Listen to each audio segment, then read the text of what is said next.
Section 1. You will hear a conversation between an optometrist and a patient who has come for an eye test. First, you have some time to look at questions 1 to 6.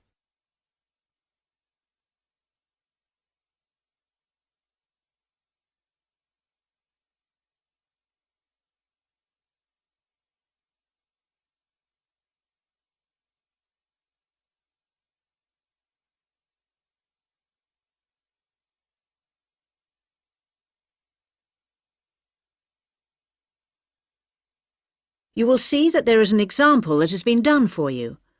On this occasion only, the conversation relating to this will be played first.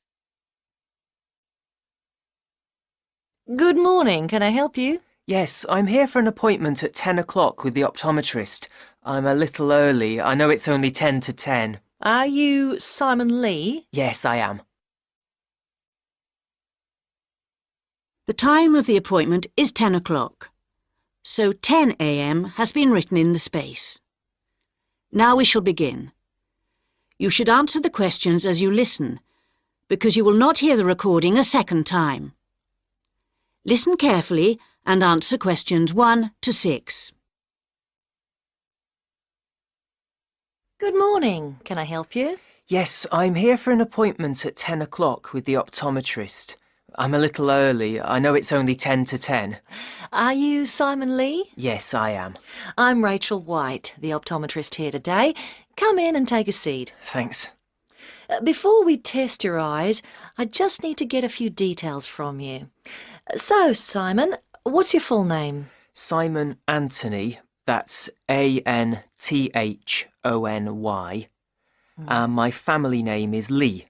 L-E-E.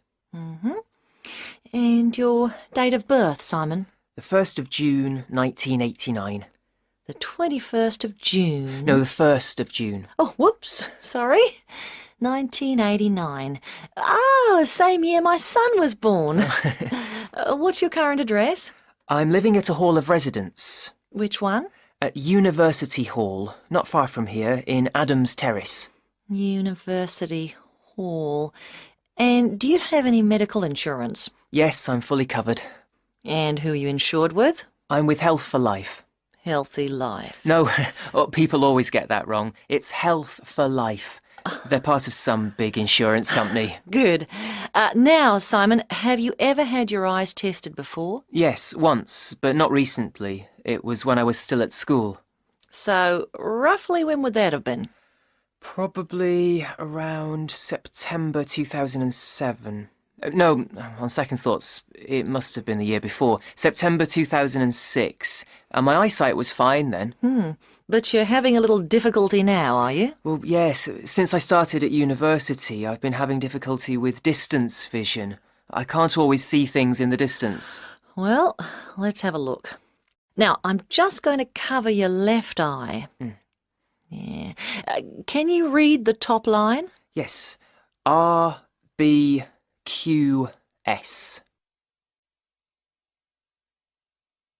Before you hear the rest of the conversation, you have some time to look at questions 7 to 10.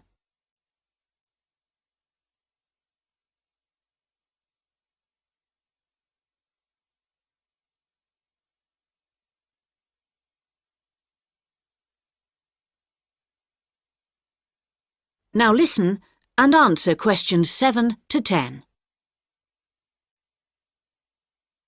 Well, Simon, your eyes have obviously got a little worse since your last test, and I think you're going to need to wear glasses. Not all the time, and not so much for reading or close work, but definitely for driving. Right, yes, I thought that was probably the case. So now you need to choose some frames. There's a wide range to choose from, as you can see. Can you give me some idea of the difference in cost? I quite liked the idea of some frameless glasses. Did you? Well, the prices vary enormously, like everything, but the frameless ones are the most expensive. The cheapest are the ones with the full frame. Perhaps I'd better go for those. Or why not try these ones with the half frame? They're not too bad. Yes, they look quite nice, and they're strong. Far less likely to break than the frameless ones. Oh, that's a good point. OK, I think I'll take those ones. Huh. If you pop back next Monday, I should have them ready for you, and you can pay for them when you pick them up. Thanks very much. Can I pay by credit card? You can, but there'll be a slight charge if you do that. Right, I'll pay by cash then, if you don't mind. No problem. Cash, credit card, debit card, all the same to us. See you on Monday. That is the end of section 1. You now have half a minute to check your answers.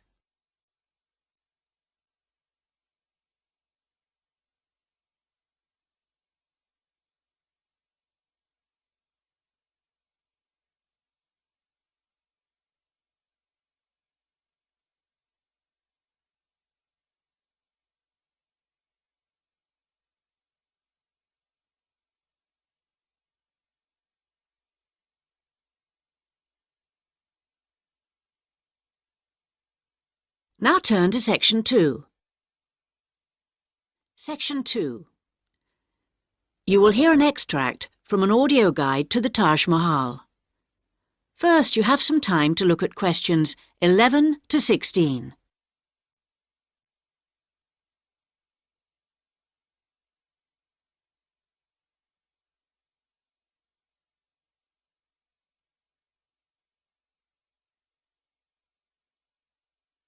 Now listen carefully and answer questions 11 to 16. Welcome to our audio tour of the Taj Mahal. The Taj Mahal is the most popular tourist attraction in India. It's also one of the most spectacular buildings of the world and is considered as a symbol of love. But how many people realize that it was actually built as a tomb or burial place for the emperor's wife? The Taj Mahal was built by the Mughal Emperor Shah Jahan to commemorate his beloved wife Mumtaz Mahal when she died. And although this was not his original intention, for he had planned to build a black marble tomb for himself, they both lie side by side in the tomb today. Emperor Shah Jahan's two greatest passions were architecture and jewelry, and both are represented here in all their splendor. The most skilled architects and craftsmen came from across India and countries as far away as Persia and Turkey. Much of the structure was built in white marble that was carried by 1,000 elephants all the way from the Indian region of Rajasthan, some 300 kilometers away. Crystal and jade came from China, sapphires from Sri Lanka, and turquoise from Tibet. But there's a lot more to the Taj Mahal than just the tomb. So let's have a look at the overall plan before we take a walk through the magnificent gardens. Your tour begins here, at the point marked with an X on the plan.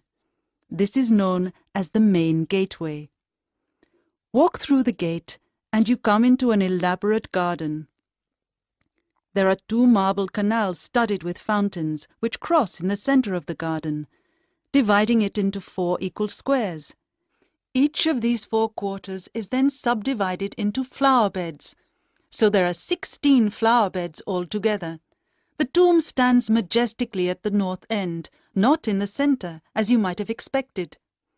Instead, at the center of the garden, halfway between the tomb and the gateway, there's a raised pond which provides a reflection of the Taj Mahal. It's a magnificent sight. On either side of the tomb, there are buildings made of red sandstone. The one to the west, to the left on our plan, is a mosque. It faces towards Mecca and is used for prayer. On the east side of the Taj is a building known as the Rest House. It's like the twin of the mosque, but because it faces away from Mecca, it was never used for prayer. Before you hear the rest of the guide, you have some time to look at questions 17 to 20.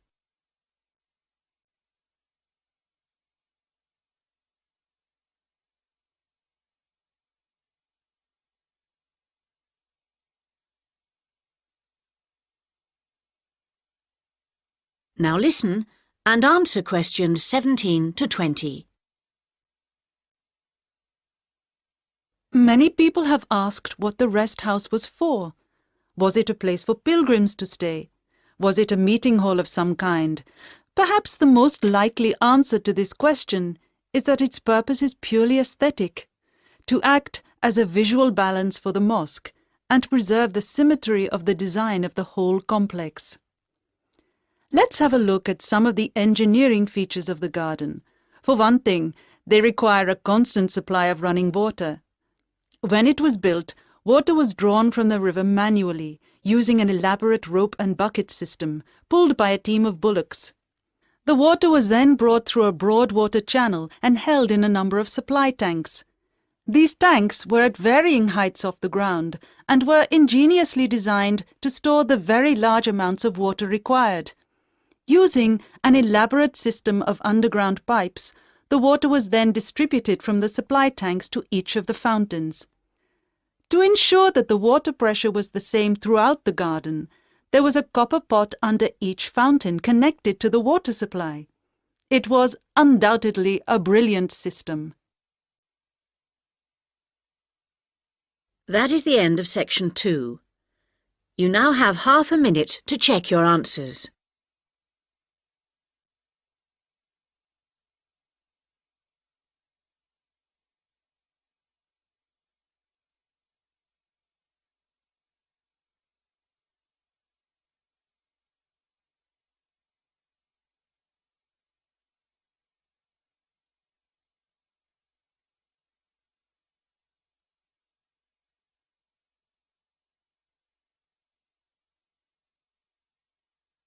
Now turn to section 3. Section 3. You will hear a tutor and 2 students discussing the crop rice. First, you have some time to look at questions 21 to 24.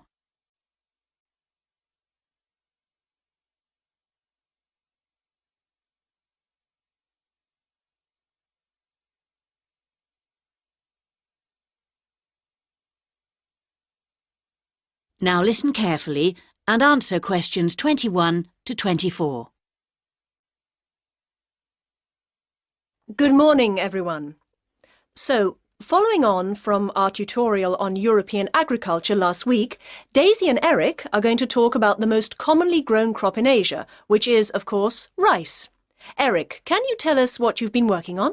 Yes, sure. We've been looking at the role of rice in a number of countries, how it's grown, ways of increasing production. As I'm sure you know, rice is the staple diet throughout Asia and, in fact, 90% of the world's rice is grown and eaten there. Daisy's got some background on that. Well, rice was originally a wild plant which started out in the tropical regions of Asia. But there are literally hundreds of varieties today, and each with different qualities. For instance, one will survive floods, while another will grow in relatively dry conditions. A third has a really lovely smell. But wherever it grows, rice needs a lot of water. What do you mean by a lot? Well, it takes about 5,000 litres to get a kilogram of rice. This can be supplied either naturally or by irrigation. And as most rice-growing countries suffer from unpredictable weather, including drought, water management really is the key. Research has become so important now that each rice-growing country in Asia has its own research institute. Whether we're talking about Japan, China or Bangladesh, and they're all coordinated by a group in the Philippines called the International Rice Research Institute. Interesting. Bangladesh, for instance, has been successfully using different rice varieties and fertilizers for 30 years. But because it's such a flat delta country, it's very difficult for the water to drain away after the monsoon season, so they need to find special rice crops that can survive the floods. And with global warming, the situation is more urgent than ever. Before you hear the rest of the discussion, you have some time to look at questions 25 to 30.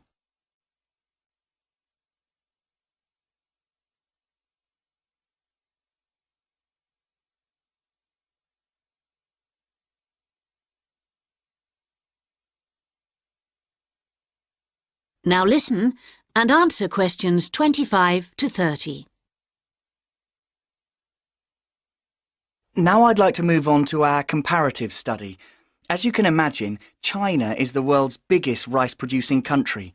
Collectively, the Chinese people probably eat more than 3 billion bowls of rice every day. Quite a statistic. And of course, rice plays an important cultural role too. We then compared China to Thailand. You know, even though Thailand only has about 64 million people, it's the world's #1 exporter of rice. Not China, as you might imagine. Is that so? Yes, they send their rice everywhere, in particular to Europe, as well as Africa and the Middle East. Apparently, the fact that jasmine rice is growing in popularity is one reason why Thailand's rice export industry is doing so well. People want something a bit different. And of course, Thailand is well suited to rice growing. Good climatic conditions and lots of fresh water. Going back to China for a minute, we should mention that at the Rice Research Institute in Huangzhou, they're working on ways of improving rice yields using less water. By yields, you mean the amount they can grow? Yes, they're trying to find ways to get more rice from less land, improve the taste, but also have other things in it besides carbohydrates so that it's healthier, better for you. Good idea, considering it's the staple food. And then you've got Japan, which is totally self-sufficient when it comes to rice. This is basically because they have a high tariff on imported rice, so everyone buys the homegrown product, and they don't export much. Yes, but you know, even though rice is a kind of sacred crop there, consumption is only half what it was in the 1960s. This trend isn't evident in Thailand or China. Interesting that you mentioned how rice is almost sacred in Japan, because I believe in Thailand it also plays an important cultural role. Absolutely. They have the royal ploughing ceremony every year, which the king always attends, and he actually scatters a new stock of seed to the farmers, who pour into Bangkok for the event. What about the global interest in organic farming? Is there such a thing as organically grown rice? Yes, indeed. And the Japanese are getting quite a taste for it, apparently. There's an experimental farm near the city of Akita in the Japanese rice belt, famous for its sake, by the way, which has pioneered organic rice production, and now it's sold all across the country. It's a bit like the recent popularity of jasmine rice in Thailand, but that's for the export market, of course. Interesting how attitudes change, isn't it? That is the end of section 3. You now have half a minute to check your answers.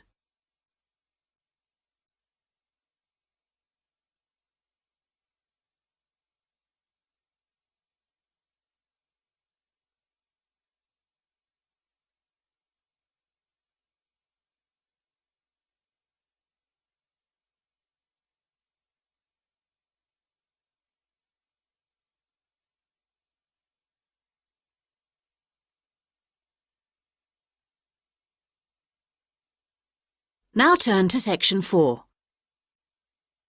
Section 4. You will hear part of a lecture about writing for radio. First, you have some time to look at questions 31 to 40.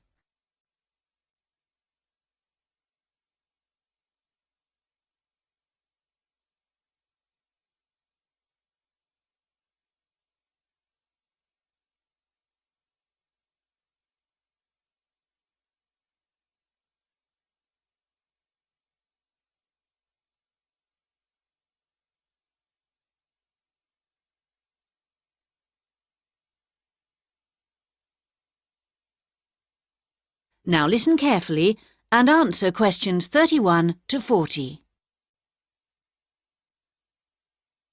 We're going to move on today to look at some of the key principles of writing for radio. Of course, the main thing that you have to remember is that a radio script is not written to be read, but to be spoken and heard.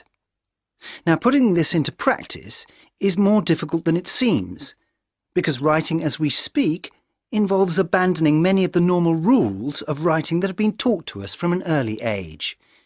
This is because we need to concentrate on how the piece sounds. Written words convey information, but they don't convey the full meaning of what you want to say. They don't tell you what to emphasize, what speed something should be read at, or where the pauses should come. So these have to be indicated in a script. Whatever is said on radio, whether it's a link to a magazine program, a film review, or even a voice piece in the news, needs to sound as if it's coming from the mind of the speaker, almost like part of a conversation, rather than something that's being read. Before you begin to write, it's a good idea to know who you're talking to visualize a typical member of the radio station's audience. If you're writing a film review for a local audience, for example, think about how you'd tell your grandmother about the film. Or if you're reviewing a pop concert, think about how you'd tell your friend about the band. The words have much more impact if each person feels they're being spoken to directly. So your tone needs to be informal. Rather than using impersonal words like listeners or the audience, you can make it more informal. Include them in what you're saying by referring to us and we. Once you know who you're talking to, the next thing is to work out what you're going to say. Don't forget that the person listening to you has no opportunity to ask questions. And in the same way, you can't repeat what you've just said.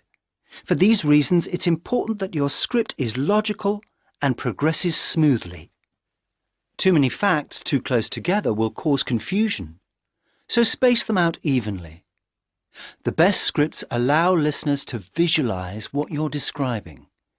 For example, instead of giving the physical dimensions of a field, describe it as being the size of, say, a football pitch. If you're talking about a tall building, relate it to perhaps a 10-story block of flats. Now, all scripts need something that will grab the attention of the listener. You need something that'll make them say, "Hey, I want to stop and listen to this."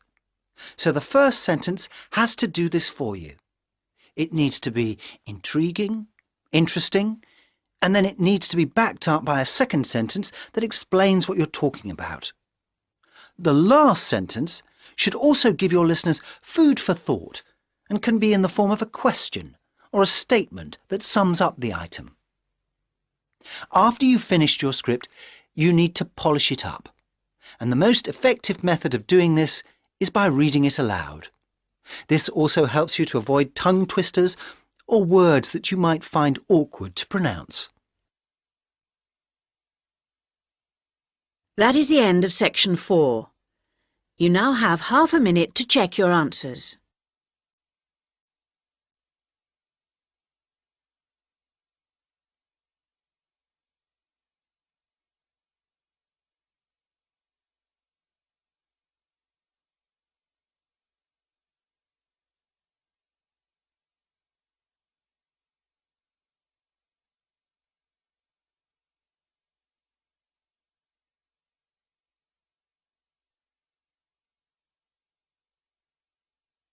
That is the end of the listening test.